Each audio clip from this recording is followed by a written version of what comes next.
অনেক আগেই জানা গিয়েছিল দায়িত্ব ছাড়তে চান বাংলাদেশের নিয়মিত অধিনায়ক নাজমুল হোসেন শান্ত। তাছাড়া চোটের কারণে 3 ফরম্যাটেই ওয়েস্ট ইন্ডিজ সফর খেলতে পারেনি তিনি।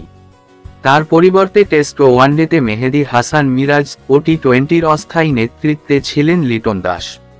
শেষ টি-20-র আগে অবশ্য গণমাধ্যমের মুখোমুখি হয়ে লিটনের ক্যাপ্টেন্সির প্রশংসায় ছিলেন টাইগারদের প্রধান কোচ ফিল সিমন্স। শেষ পর্যন্ত লিটনের অধীনেই 2 বারের বিশ্ব চ্যাম্পিয়ন ওয়েস্ট ইন্ডিজকে তাদের মাটিতে হোয়াইট ওয়াশ করে বাংলাদেশ। এমন দুর্দান্ত সাফল্যের পর পূর্ণ মেয়াদে অধিনায়কত্বের ভারও কাঁধে নিতে আগ্রহী লিটন।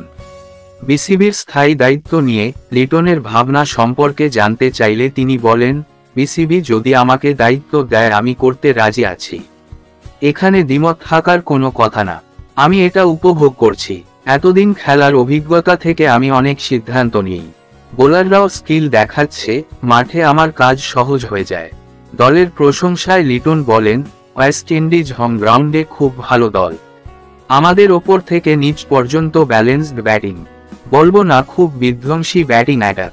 এছাড়া আমাদের বোলারদের স্কিল বাড়ছে, ফিল্ড নিজে থেকে সাজাচ্ছে, প্রতিটা ম্যাচেই নিজে থেকে দায়িত্ব নিচ্ছে, অনেক কিছু শিখছে। এটা আমাদের জন্য ভালো ইঙ্গিত দিচ্ছে।